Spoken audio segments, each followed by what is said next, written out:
Okay, well, let's start from the beginning.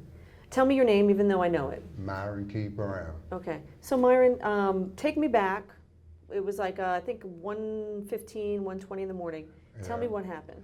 I was at home and I was upset and I was off my meds and I had smoked some PCP. And those guys, I really don't know them. I don't know them, but I know they somewhere around where I stay. And they said I needed some money. My sister was upset. The part we get kicked out, she just had a wreck in the car. We didn't have any car, nothing, and it was just stress. I suffer from PTSD and bipolar 2 and manic depression, and I was unmedicated, and it's just a bunch of stuff played into it. And I ended up in Mesquite. I really don't remember. I was having blackouts on different parts of it. And then the gun I had, I didn't even think was loaded. I don't even own a gun. And when we went into the store, you see, when I went to the counter, I was gonna buy something to drink, and then I just said, man, well, I need the money. I walked around the counter and said, man, give me the money out the deal. He was fine. Then no guy, when they came in the store, I had him on the, you see where they came in and put a gun to his head. They was like, we can just kill. I said, wait, man, that's not what it's, no, man, just get the money out the register. What's going on? So when he heard that, he jumped up, which I understand. He panicked, thinking that we finna kill him. But that's not what that was supposed to be. So he grabbed the gun go off.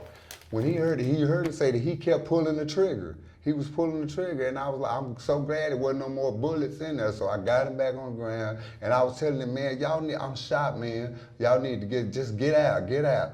So they left, and when I left, I went outside, and the police were already there, and I just laid down in the field. Mm-hmm. Whose gun was it? I have no idea. I really don't. I don't even know the two guys' name. And I told the police that I've been trying to cooperate with the detectives. I told them everything I remember about it. They won't even come back up here.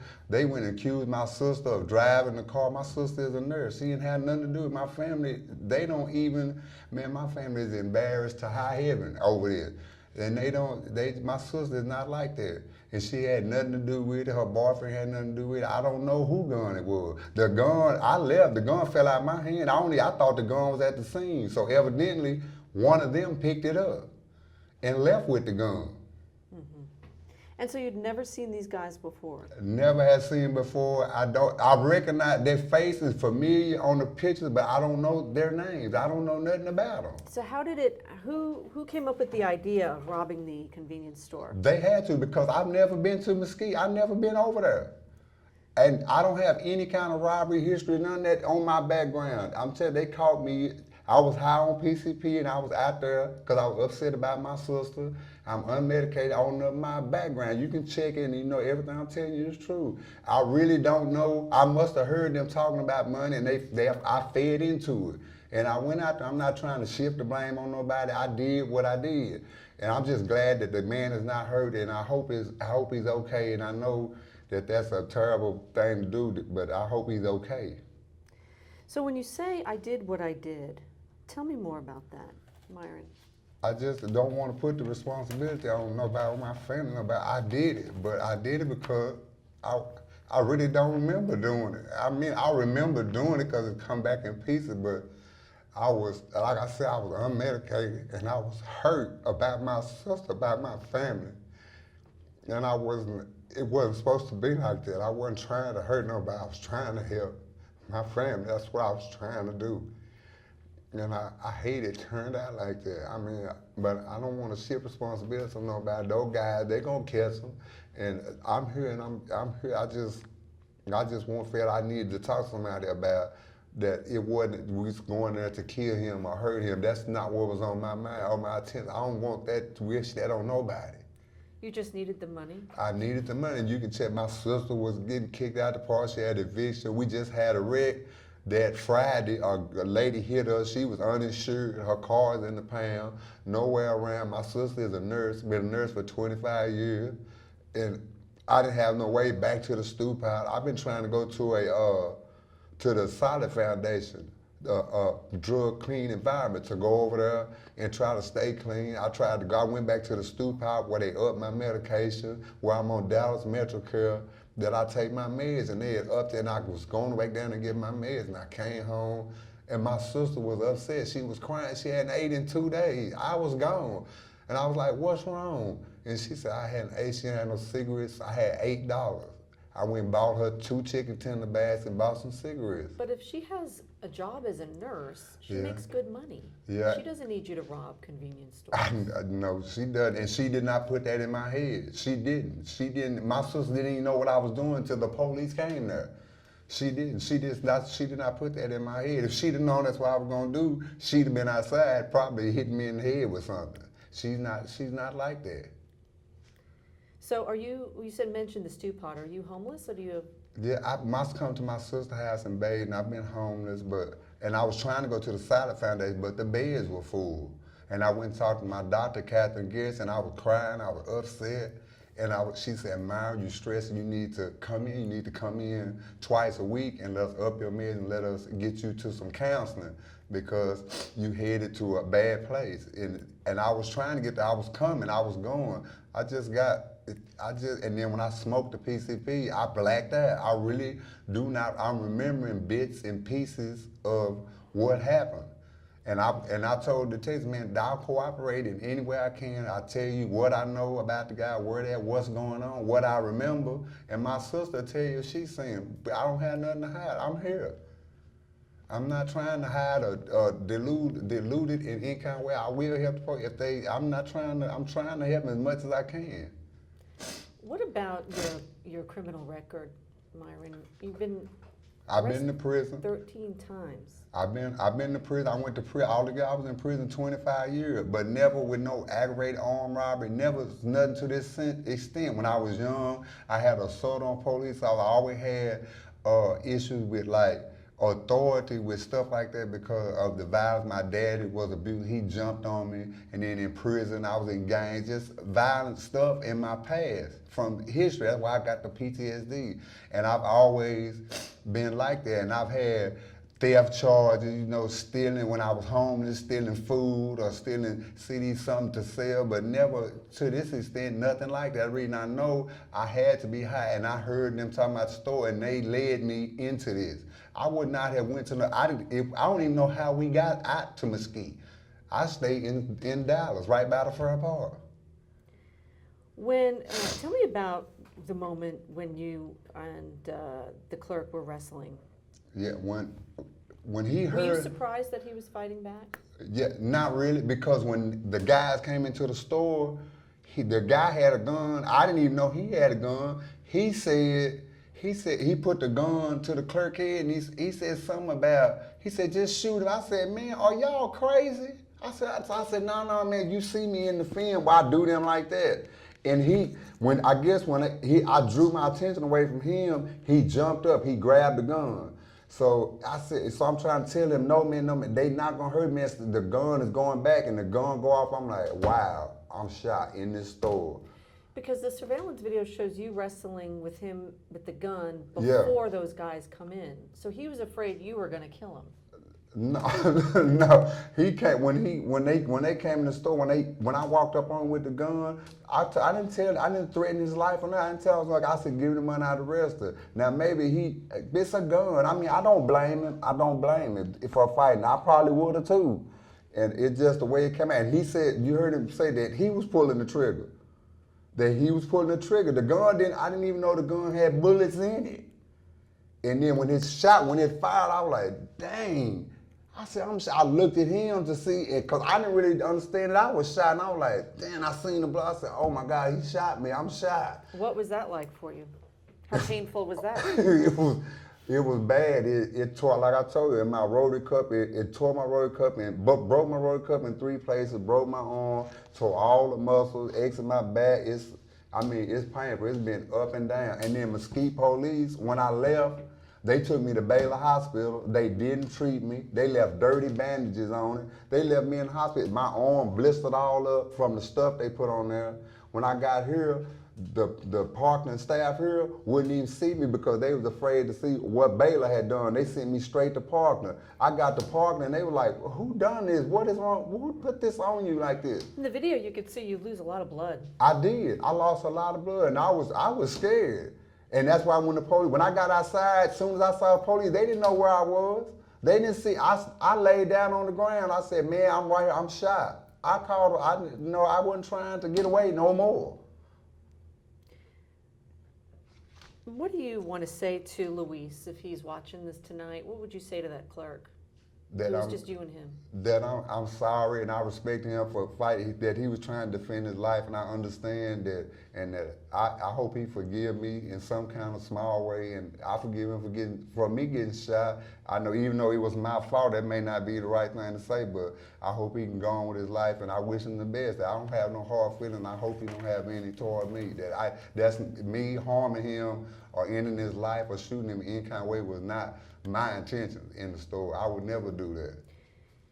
He said he wants you to go to jail for a long time. I understand. I mean, I understand that. I understand. But there's a lot of, I didn't just go in there for that. There's a lot of stuff in my background, a lot of mental stuff that played into all that. I jumped up out the bed and went out there to go rob and pillage the village and just take stuff. It wasn't like that. I go out and do trees and mow yards and stuff every day. I was upset about my sister. She was upset and crying and everything, just all that financial overwhelm. I couldn't do anything. My check came, we put out my check in the right place, bought groceries, paid the bill, and it wasn't enough. And I just got frustrated. And then I guess when I smoked away, it blacked me out. And I just got led into something that I didn't have no business doing. So why didn't you leave? Why didn't you, when you saw that it was getting really bad and you had no intention of it getting this bad, why didn't you just leave? Because I did try to leave. If you watched the video, I told her, I said, man, let's go. Y'all got, man, I'm shot. Get the bleach. Because now I'm thinking, man, we in trouble. I done left this DNA here. That's why I poured the bleach on the blood. I'm trying to get away. I'm trying to leave. I told him, he said, man, don't hurt me. I said, man, I'm not going to hurt you. I'm not trying to hurt you. Just stay right there. I'm not trying to hurt you, man. Just stay there. And then I left. I walked out. They left me in the store. I did see that. They ran out and left me in the store. Right. They just ran out, and they came in there. When they came in there, they put a gun in his head, and they were hitting on him. I really don't remember. I remember when they showed me the video, I seen the video, I said, damn, they done that. But that's what made me react. Man, what are y'all doing? Why are y'all doing that? He was supposed to panic and do that. I mean, I understand, but that's not why I went in there. It was a bunch of stuff that led up to that. Is that the reason you're doing this interview? Yes, ma'am. I wanted people to know that didn't just jump out there and rob people of the village. I was having a lot of problems. I just came home and I came onto some stressful stuff, and I got led into something that was not my lifestyle, just not something that I was doing. I was really coming on to change my life. I was really going to the stew pot. I was looking for help. If you check the stew pot, if you check the Solid Foundation, all those places I'm telling you, they'll tell you, yes, he was over here. He came over here looking for a bed. Yes, he came down here. He was upset. We upped his medication. Yes, we upped his counseling. I'm not making none of it up. And I give you permission. You can ask them. My sister is my caregiver. If you contact her, she'll get them on the phone, and they'll tell you, yes, he was looking for help. I was not just out there running wild. I was trying to get help. Right. But you know that just needing help and needing money is not... It's not an excuse. I know. I fully understand. I mean, I'm confident with that. I understand that. I understand. That's why I say I'm not making no excuses for that. I understand. I understand what I did was wrong, and it was another way I could have done it. Another way I could have asked for help, but at the time I was high, and like I said, I listened to those guys, and I just got fed. I just fed into something that I really didn't have no business doing. Yeah, because the video looks like you are the ringleader. You're the guy who goes in first. They're hanging out outside, and it looks like, I'm just saying, yes, like you're saying that you're led into it, and I understand that, but it looks like you're the leader. I mean, you're the one in there. You make first contact. You're the one who wrestles. Because they don't do anything. I remember them said that they had been in the store. They said the man would open the door for them. That's why I went in there. I went to go get the door where I could go buy a soda. I set the soda on there. They had been in there before. I found out on the news that store had been robbed 4 or 5 times. I didn't even know it was a store. It's supposed to be a game room or something. I didn't even know it was a store. So they had been there. They had been there, and I found that out from the news. They had been there. Yeah. Anything else you want to share? No, man, I just thank y'all for coming up here and let me speak. And to the clerk at the store, man, I hope he can just forgive me, man. I hope I hope he can move on with his life, and I wish him the best. I hope his family and everybody forgive him. I hope he's all right. What's next for you? What? I'm gonna deal with my, I'm talking to ADAPT right now, the psychiatrist up here, and then they gonna deal with MetroCare, and they gonna, you know, and I got my attorney. I'm just trying to do what's right, you know. I'm trying to get the detectives from McKinney, from over there, where is it? Where the store was at, Mesquite. I'm trying to get them to come up here so I can finish a test, so I can help them with whatever I know, whatever they need help with. But they won't answer no calls. They won't answer my sister's call. They won't come back. They went to my house. They tore the whole house up after I was in custody. They took computers. They took phones. They demolished the house after I was already in custody. What did they charge you with again, Myron? Aggravated robbery and a felon in possession of a firearm. And I'm going to a examining trial, and I'm gonna try to get a bond reduction where I can bond out and try to go to get my defense together and get my psychiatrist, get my meds, get everything. The happenings of the 2 or 3 weeks I was out there went up to that, led up to that, to let people see that it was not, I didn't just jump out there and I wasn't acting a fool. I was working, I was doing different yards, I was doing tree work, I was mowing. Do you have any children? Yes. My kid, I have How old? 31, 25, 24, 23, and 20. I got 2 sons in Mississippi, 1 daughter in Houston, and 2 kids here in Dallas. I'm waiting to talk to one of them tonight. And my sister said, Myron, Keyshawn, your son, you know, they don't know what to think, but they know, and they's like, Dad, what was wrong with you? What was you doing? They know that's not me. That's not me. That's not the person they know. So they know, and my family, all on Facebook, they was like, what is wrong with mine? Why he didn't call family? Why he didn't do this? I did. All my people that say they my friends and I did so wrong, I did this. They wasn't there. I was calling them.